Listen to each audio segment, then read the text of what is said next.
Is it smashable, your word? Yeah. My wines are completely smashable. That is the quality of a great wine.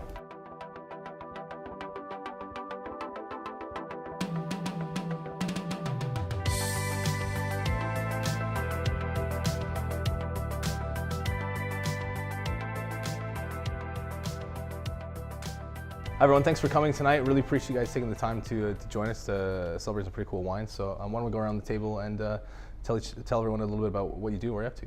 Start with you. Sure, my name's Josh Lachkovic, and I produced a podcast introducing English wine over the past year. Interviewed both these two to my right-hand side as part of that, and it was kind of a 6-part series kind of grouped together by region. And I also run a weekly newsletter/blog, which is aimed at more of the general consumer as well. I'm Adrian Pike. I'm the managing director and winemaker at Westwell Vineyard, which is a small vineyard based in Kent. I'm Sergio Verrillo. I am the co-founder and winemaker for Blackbook Winery. We're an urban winery based in Battersea, focusing on Pinot Noir and Chardonnay still wines. Who wants to go first? Why don't we crack open the first bottle? So this is our experimental wine. It's a traditional method sparkling wine made from Sèvres Blanc grapes, grown in Didcot, Oxfordshire. So part of our ethos is to make single vineyard wines within 2 hours of our site in Battersea. So this is about an hour and a half away. The grower is Yew Tree Vineyard. It's run by a young guy named Ed Mitchum, who's a vineyard manager for a number of different clients in Essex, and then started his own project about 6 years ago. So this is the first crop he got off these vines. As I mentioned, we're Pinot Noir focused and Chardonnay focused. This just came out like the 11th hour, and I had no idea what I was going to do with it. It started its life as a still wine concept, and then the base was so good that I decided to make more of an earlier, easier drinking style of sparkling wine just for a bit of fun. So it's fermented 50% in barrel and then 50% in tank. Indigenous fermentations, full malolactic, same sort of thing. And then aged for 7 months and then put in bottle last May for secondary fermentation. And it's basically comes from the winery as is, undisgorged, and just a real bit of fun. This is a thirst quencher. So with all our wines, we like to give a subtle nod to the city we make wine in, and also a bit of a personal touch. So with how our labels are set out is, we have the varietal of the year, our name obviously, and then with that we're single vineyards. So this is Yew Tree Vineyard as mentioned, and then the name of the wine, we name all our wines because it's fun, why not? And this is called GMF. And GMF is, I'm not sure, well, you worked in music, right? So it's a song by John Grant.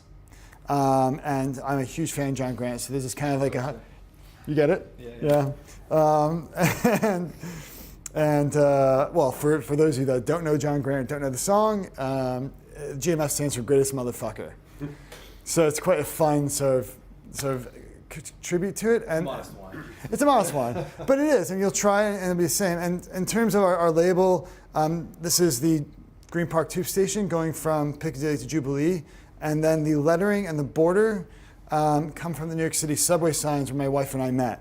So all of that is encompassed, so you want to know as much or as little about the wine or the labels as you want to, really. It's up for interpretation. And it's Sèvres Blanc. Sèvres, yeah, 100% Sèvres. So I call it the poor man's Chardonnay. It's grown a lot in upstate New York, and it handles barrel really well. And it's undisgorged, right? So it's a little bit cloudy. It's straight from the winery cellar. There's zero sulfur in it. It's not like I'm a natural winemaker, but you usually add sulfur when you disgorge it, as we know. So it's just a fun, smashable style of wine. Yeah, it's really nice.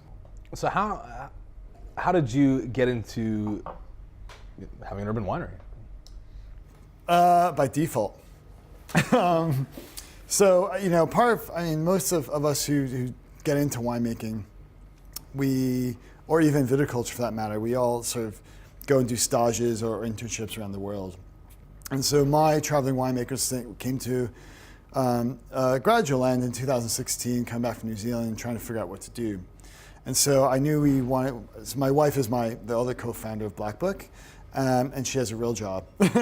So so we're trying to figure out a future of our lives effectively.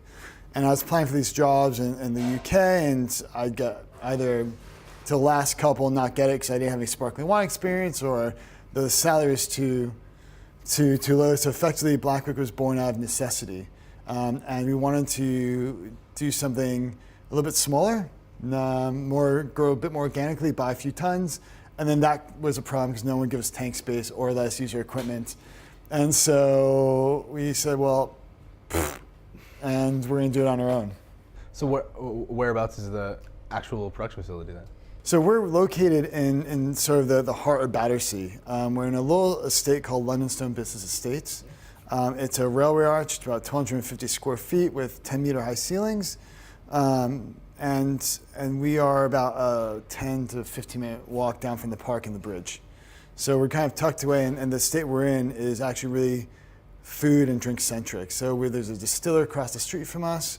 There's some organic juicers on either side, and we have a meat supplier. And so, in fact, Lee and Sandeman have their warehouse there as well. So it's quite a little estate. We all get along really well, and we try to help each other out as much as we can. Very cool. Yeah, this is a great wine to start with. I mean, it's like exactly what I was craving after a long day in Central London. Like, I just need something refreshing. I just want something to just like help me clear the way of the day. It's a perfect primer for the rest of the table. So no, really good. It's really nice.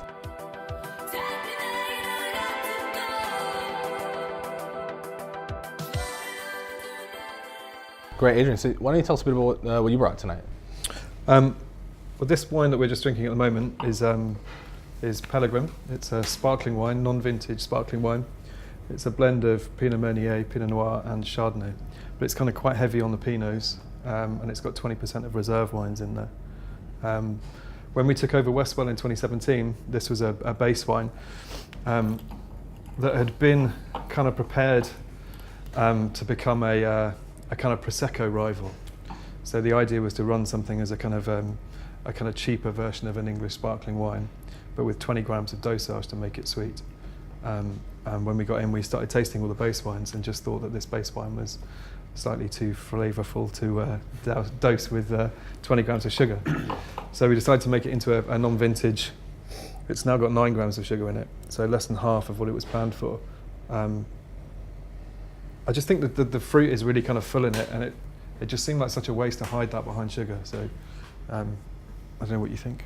You get a lot of the Pinot character through their nose, without a doubt. There's a lot of like ripe, red sort of fruit coming apparently, but the texture I like. And you really feel the kind of tickle of that spice, that like floral, spicy, earthy character of the Meunier come through, and I love that, especially when it kind of comes through in that style. I think there's a lot from the so our soil is kind of like it's a kind of flinty loam over chalk, but there's loads of flint. So there's lots of flint on the top, and it kind of rises up through. And I think you can taste that in most of the wines that we've got tonight, actually, that I've brought, and particularly in this, which, with it being a non-vintage, I think it kind of shows the character of the Westwell site really well. How long was this in bottle for?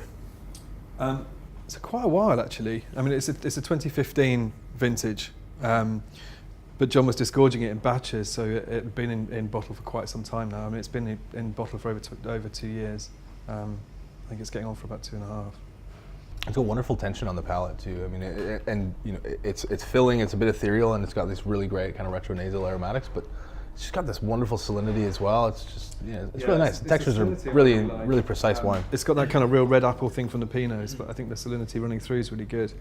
I'm a big fan of sort of Blanc de Noir styles of wine. I think they're particularly Meunier as a sort of separate variety within wines. It's really interesting. Pinot Meunier seems to develop that kind of real fruit flavour on our site. So we're looking at possibly doing I've got a indigenous yeast Pinot Meunier in tank at the moment that I'm thinking about doing a zero dosage separate.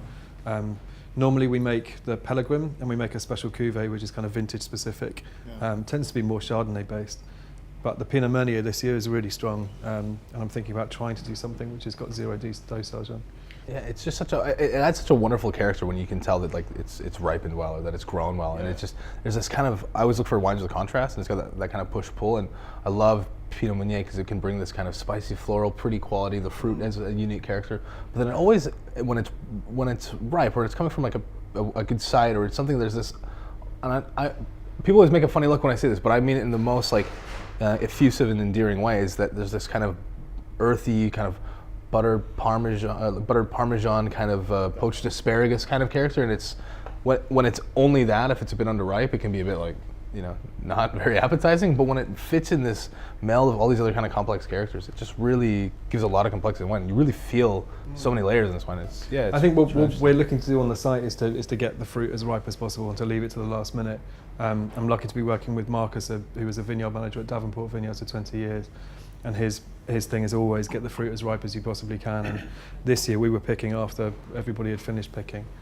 We didn't really start until after everyone had finished. So, you know, it's hard to be a hero in your hometown as a winemaker in the UK. So what's it like? I mean, what are the challenges? I mean, what are the things, and what have you noticed change in the last few years, or have you noticed enough change? For me, I've been really lucky. I've only been making wine on my own for the last 2 years, and we've had 2 incredible harvests. So it's like, you know, if you can't make great wine in those years, then you shouldn't be doing it. And my job has really been to stay out of the way. It's just get the fruit as ripe as possible and then just let it come to fruition and do very little to it, which is what we've done. I've been really lucky that that's worked, you know, for the last couple of years. So we've had very little sulfur, very little additions of anything really, lots of indigenous yeast ferments. In a bad year, you know, I don't know. It's going to be interesting to see what happens this harvest. Marcus has this theory that you never get 3 great harvests in a row. We've had 2. I'm not quite sure what's going to happen this year. But then the other side of that is obviously last year the sun was, you know, we had beautiful sun during flowering. So the promise is that this year could be good as well. Right. Just depends on the ripening season really. I don't know about yourself. I'm with you in the same sort of boat. You know, we started in 2017. I was not at all like a prominent figure in the English wine industry prior to that. You know, I've worked in quite a few places, but never well known in the industry. And for us, we're a bit of an anomaly because, well, one, we're an urban winery focusing on English fruit, right? So that kind of throws people a bit. Secondly, we are a Pinot Noir and Chardonnay producer, still wine. Then that throws everyone else for a loop. Yeah, the received wisdom is that you can only make something from Pinot and Chardonnay still in a really great year. Exactly. Exactly. We'll see. But I think it's a matter of getting the right site selection. You know, so the challenges in terms of consumer facing, we've been really fortunate, and we've been, you know, like Adrian, we've been well received within not only the consumer end of things, but also in the trades. You know, we're in a number of sort of high-end restaurants and wine bars throughout London, Southeast as well. So the skepticism comes when they hear about what we do. Then they taste the wines, and then people sort of change beat a bit. So, but it's not so much a challenges in terms of selling the wine. It's challenges within the industry as a whole and trying to get the growers to take you seriously. Ultimately, kind of knock on doors, going like, and I have a very different model. I have like a micro-negociant model, effectively. Right. So I work with growers who I feel have the best sites for what we're trying to achieve, and most people are planting sparkling clones. So for us, trying to get still clones, which is integral to what we do, in order to produce a wine that's not ripping your face off with acidity, is quite challenging within its own right. But I think as a new business, as a new kid on the block, and as someone who's not necessarily trying to make commercially driven wines, it's difficult for sure. So how did you get into it anyway? What's the backstory here?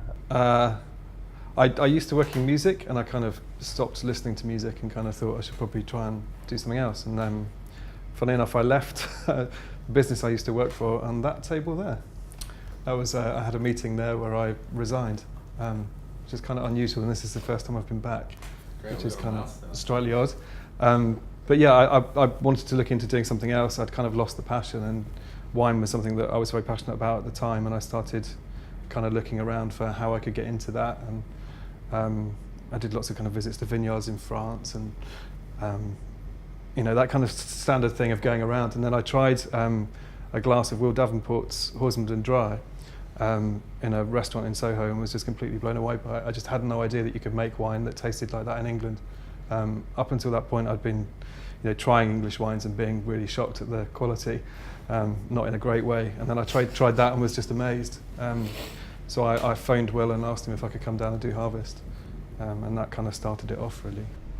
Not a bad place to start. I think this. No, I mean, I think we've got one of Will's wines tonight, which I helped make that wine. So it's really interesting. I mean, and what you kind of talk about for your backstory and just how you found it and just kind of took the plunge. It's pretty cool. Yeah, I guess I was lucky. I was in a position where I could take a bit of time off and decide what I wanted to do next, and make sure that what I did next was something I was really, really passionate about. And I think, I just didn't think I could do it in England. I thought I was going to have to move to France, and we were talking about moving the kids and doing all that kind of stuff. We all had that discussion. Right. Okay. Right. Did you ever speak to Stephen Skelton? Yeah, yes. Yeah, funny enough, he helped us in setting up Westwell in the first place.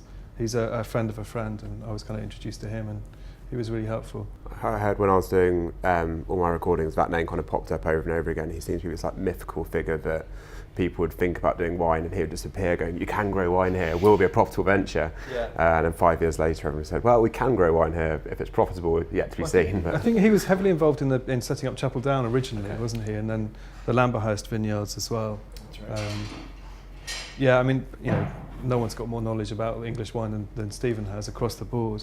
And he still does his vineyard map, which has got, 150 wineries but 500 vineyards in the UK, which is, it's quite interesting. Which is why we need more people like you making wine and having wineries, really. Yeah, we try. Yeah.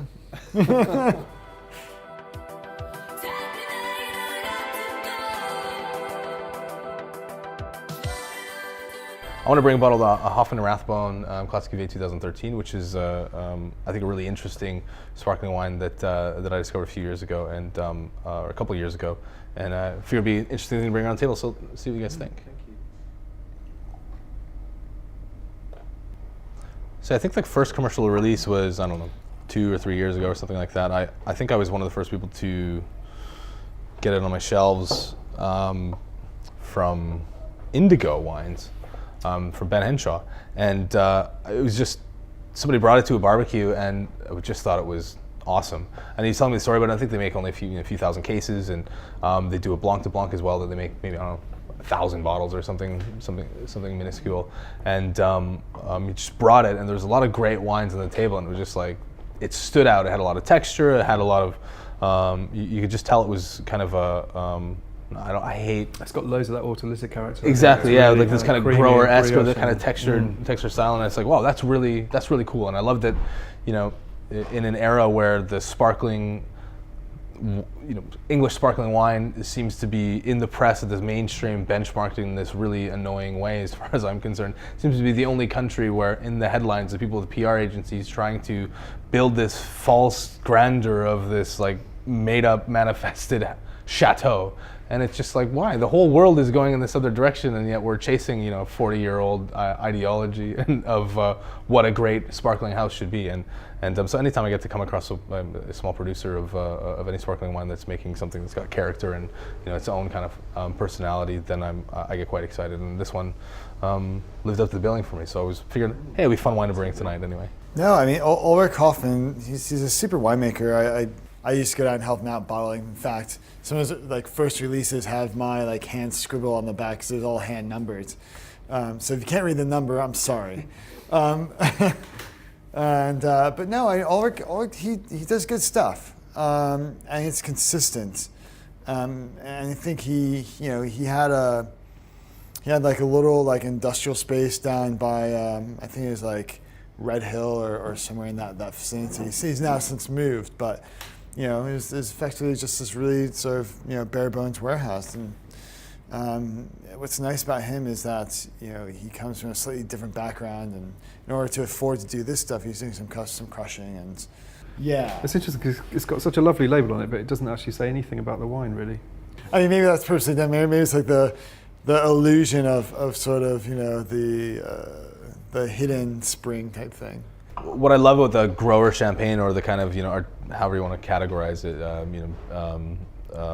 in champagne, kind of just it's the variety, the diversity of styles and textures that all these kind of individual producers are making. And I think that, as champagne has always had this homogenous identity, English sparkling wine has started to develop the same kind of homogenous identity in the mainstream based on what and no disservice to or disrespect to Waitrose and all the great kind of mainstream places championing English wines, but it creates some of a false impression sometimes when the mainstream is your only reference point. And so, we build up this idea of English sparkling wine maybe only tastes like this, or everybody knows Nye Timber and Chapeldown and all these people that were trailblazing pioneers to establish some credibility for the region, but there's this funny equilibrium you need to hit where you get this mainstream wines that need to establish and validate the region in a commercial, this is a good wine way, to actually pave the way for people to come and do something interesting, if that makes any sense. And we need Michel Rolland to go and make these Bordeaux-esque wines everywhere in the world, so people say, oh, that region you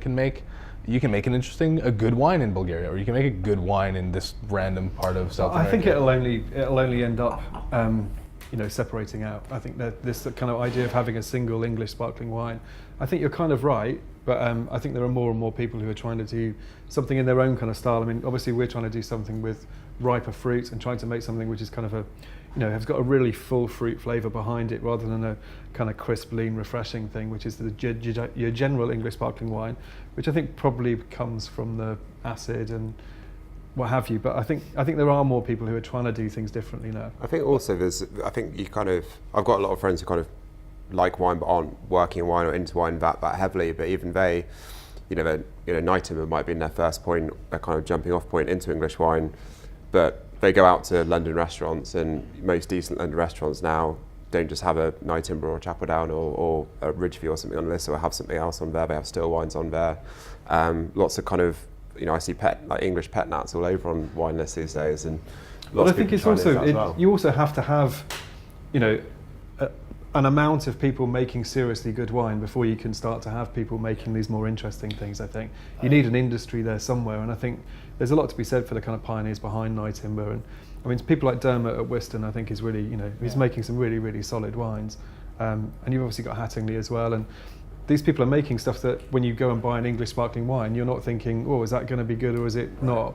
You're thinking this is going to be a really good bottle of wine. All right, it might not be your kind of, your racy, it might not be your kind of, your pet nat or your more interesting or developed thing, but it's still a really, really seriously good bottle of wine. And I think that allows us the opportunity to try and do some other things. Yeah, and that's kind of my question too, because I think you get to a fine line where all of a sudden, as you need those pioneers to really establish the credibility of the region and build the industry, to your point, and that kind of paves the way for people to come in and do more artisanal wines or smaller scale wines. But then it's only so many people buying that wine. And so as you fight for market, what's that balance? How do you, it's... Well, we're not there yet. So we'll tell you when we hit that mark. I think it's a really good point to touch on. I think we should talk about it a little bit. Is that I think restaurants have really in the last 24 months have really come around on English wine in terms of really wanting to champion a different wine than maybe they had in the past. And do you think it kind of? Well, I think a lot of that is to do with the quality that's been raised. I mean, you can now put an English sparkling wine onto your wine list and be really confident in it. And I think maybe previously that wasn't quite the case. And I know that, I mean, not so long ago you were trying kind of particularly English still wines, and you just, you wouldn't cook with them.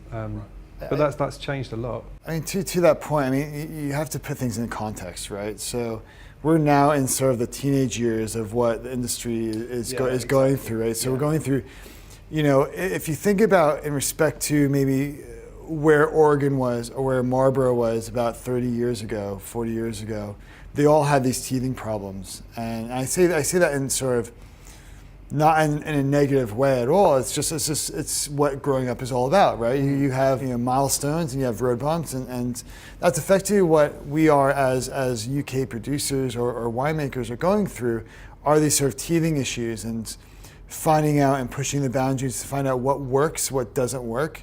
The last 5 years have really seen a significant shift in not only sort of winemaking styles, but also in investments and who these new players are. So you have people like myself and Westwell and a few other sort of handful of folks that are, we're pushing the boundaries a bit, and we're sort of trying to see what we can do with the fruit that we get or that we have. Yeah, I think people like the kind of the Charmat producers and is it Ben who runs Flint Wines is doing some really interesting things. As is Fritz. Fritz, the Charmats in Sussex. Yeah. I think there's a lot of people kind of pushing against it. I think one of the things that I find quite interesting is that there isn't really a kind of it's not really a kind of open space. It's not like you've got all these like really really good winemakers who are around and have developed all these great brands, but there seems to be a disconnect between them and the kind of new people that are coming up. I think it would be really really helpful if you could have some more kind of shared information amongst those people. I think that would be useful for everyone. Really. So what do you think is the barrier there? Is it a bit of kind of like I don't know. You think that was the kind of thing that WineGB would be doing kind of some shared workshops or whatever, but they don't seem to be. I'm not quite sure where their aim is at the moment. They seem to be talking to government a lot, but nothing really happens from that. So I'm not quite sure what their raison d'etre is really. Yeah, I'll bite my tongue before I put anything on the record. But I think it's an interesting challenge, and not just for here, but kind of in wine regions across the world, right? Well-intended bodies that are kind of betrothed to the source of their financing, right? And so, while they may be well-intended, I think there's always a bit of an incentive conflict that kind of clouds the mission to a degree, right?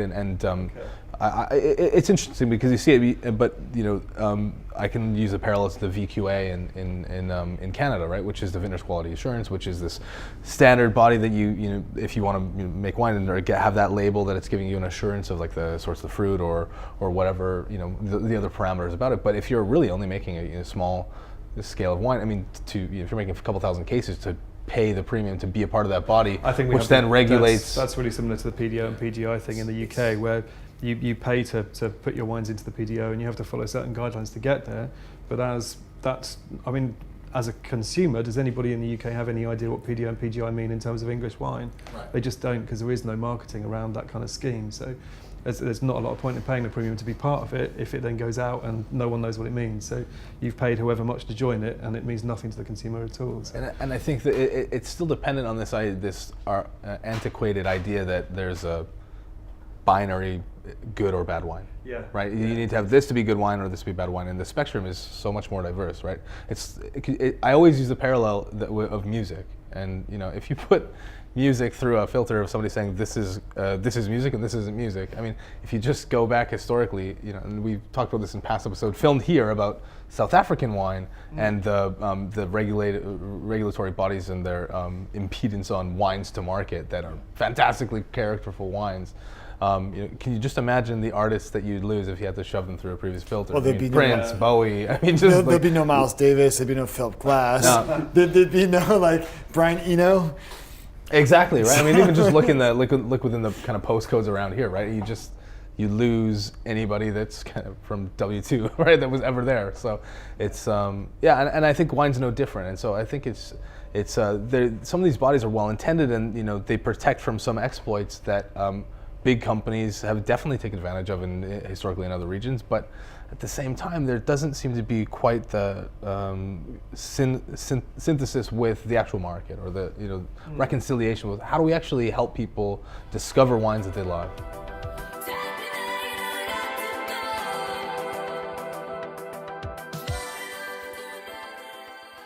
So really excited for this next chapter. It's a pretty special trio we're going to taste side by side, which is always nice for comparison. So Adrian, why don't you tell us a little bit about the three Chardonnays we're going to... So first one's Chapel Down. I knew that someone was bringing Devonport, which is kind of like a very, very small, organic, totally indigenous yeast winery, and I thought, let's bring something at the other end. So this is 2013 Chardonnay from Chapel Down, based just up the road from us in Westwell. So it's not far from Ashford in Kent. See what you think. So I haven't tried this wine before. I've tried their Kit's Coty wine, which is single vineyard, a bit more expensive than this one, but I mean that's delicious. The Kit's Coty one. Yeah. I have to say, like on the nose, I'm not a huge fan. There's like a lot of like green pea and asparagus and just underripe fruit is basically is kind of what I get. But it's nice because it starts getting sort of tertiary aging flavor. So there you get some evolution, which is what I think adds to this wine. And you feel a bit of that kind of reductive character on the nose too, which kind of gives you that. Yeah. I mean, I love a bit of flintiness and gunpowder in my. And you'll see in my wines, it's very much part of what I like about Chardonnays. The reason I bought it is because it's really, really easily available. This is the kind of wine that you can get anywhere at the moment. And if you're interested in English wine, this is the kind of thing that you're most likely to be able to see. So having not tried it, I thought it would be interesting for us to try it, particularly as I knew that somebody was going to be bringing some Chardonnay. No, I think it's great. I mean, Chapel Down, depending on who's listening and how familiar they are, especially if for some of the international listeners that we have, their familiarity with English wine. I mean, some of the only wineries they're likely to have ever heard of are Chapel Down, Nye Timber, right? I mean, and maybe Ridgeview, maybe some of the other ones that we all know and see around the UK. But it's interesting to put it in this context now as a reference point, right? So I think it's really fitting what we've talked about a little bit already, in that some of these big, more famous historic wineries in the UK,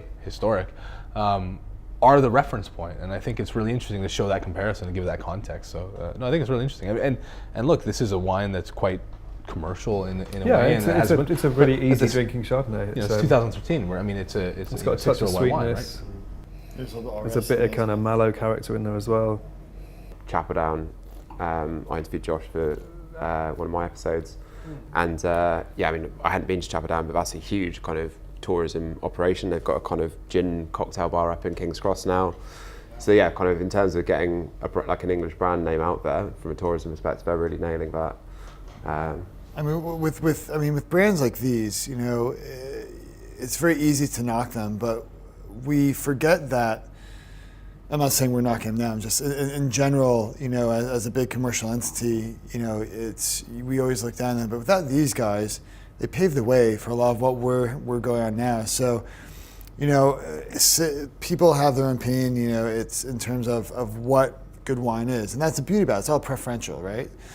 But I think at the very bare bones of it, without Nye Timber, without sort of Chapel Down, without even Rathbone, who've now just sort of popped in, these are all forwards marching people that have changed the face of our industry at large.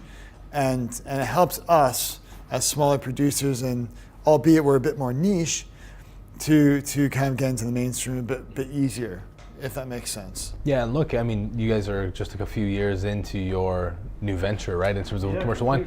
And years ago, at some point, they were going through the same thing as a brand. And I think that's one of the beauties of regions like the UK or any other kind of less than 50-year-old region commercially, right? It's that there was always somebody along the way that had to be the first, right? And I think it's as you say, it's easy to criticize and knock the behemoths. But I mean, I think also that they get to the point where they have to be creating the same wine each year. I mean, not maybe the same wine each year, but they have to be hitting a level of consistency. And I think Josh is a really, really good winemaker, and he consistently hits good levels on his wines. What I think we're trying to do is try and do something slightly different, which is try and represent the year. And some years it's going to be in a particular style, and other years it isn't. So when you buy a Westwell Chardonnay, for example, you're not sure quite what you're going to get. It could be a kind of really flinty style, it could be really ripe, it could be whatever. Whereas if you're going to buy a Chardonnay from Chapel Down, you know that you're going to get a consistent style. And I think that's slightly different. Yeah. But I think when you get to, I don't know how many bottles of that they're making, but they're selling a lot of bottles of wine, and I think they need to be hitting the same levels with each bottle. Look, we're drinking a 5-year-old English Chardonnay that's still wine, right? I mean, forget the name on the label. I mean, there's some life in that glass, and the wine is plenty alive. Like, there's lots of textures. There's some things that maybe, as you say, are to different people's tastes, but I mean, that's a feat in itself. So. I think, ironically, blinded, I wouldn't take this as Chardonnay. Like, it doesn't have the characters I would associate with Chardonnay immediately. At least not on the nose, and there's a bit on the palate. You get some of that really sort of honeydew melon and a little bit of that savory reductiveness there. But I think blinds. It'd be interesting to serve this blinds, to be frank, in a panel or in a room of people who are enthusiasts or somms. I doubt that a lot of people would get that as a Chardonnay.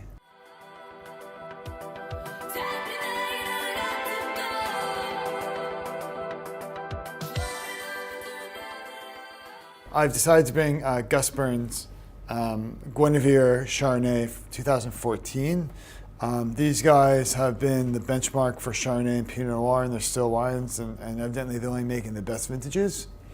This is a particularly interest for me because I love Chardonnay, and I have yet to have in recent memory the Guinevere, and so it's a really nice benchmark test because I also make a Chardonnay from a different, not from Kent, but from Essex, and so it's nice to have a bit of a reference. And these guys are highly regarded for what they do. They're mainly known for their sparkling wine, but They do a really good Pinot Noir as well. Yeah, exactly. Only in good years. So it'd be interesting to find out. I mean, this is now coming up on 4.5 years of age, whereas a Chapel Down was 5 years, 5.5 years. So it also gives us a sense of, I mean, these guys are located quite close to each other, not that far off at all, maybe a half hour apart. Yeah. So it gives us a sense of not only style, but of vintage variation as well. Because, being a UK wine producer, climatically, it's always a challenge, and so fighting against nature versus man type thing. We talked about some of the nuances of the Chapel Down that was quite interesting that it was able to achieve, though maybe it was lacking a few things that we were looking for. This is much more cohesive wine. You can feel that there's a little bit more depth, a lot more ripeness. There's just a little bit better equilibrium in the wine. Really nice finish as well. Really long finish. Really long finish. Really ethereal. I mean, you can feel that kind of development in just a really elegant way. You're talking about wines that you'd like to serve blind. I mean, that would be a great wine to serve blind. Totally. Would you definitely pick that as a Chardonnay if you're? Yeah, full on. Mm-hmm. And there's a bit of new oak nuance. I think you used maybe 15% or something like that, but you get a bit of that structure. And for me, the biggest gripe I have with English still wines or Welsh still wines, can't leave Wales out. They make some good wine out there, but. And what you touched upon earlier is just renowned, zesty, fresh style. And what I find is that there's always a lovely start. There's you get the quintessential aromatics, like this lovely sort of bouquet and perfume of what, white floral aspects, what it is, citrus. And then you get this sort of short, clean, crisp finish. And for me, and what I try to achieve at Blackbook is a story, right? And so we want a start, a middle, and a finish. The mid palate is what brings wines together. And I find that even having this, effectively for the first time, this does it well. I find that there's length, there's texture and viscosity, and there's a lovely sort of inherent Chardonnay varietal character. And so it's all about preserving the varietal character. What's the point of making Chardonnay if it doesn't smell or taste like Chardonnay? I mean, obviously there's some exceptions, but for the most part, and I think that there's been some consideration with how it's been made. But they're also very, very commercial as well. They're approaching 500,000 bottles of sparkling wine this year. So, but I think it's a super, super wine, and it's really well made. So following the Guinevere, I've decided to bring my Chardonnay as well that we make, which is the Painter of Light, named after Joseph Turner, the painter.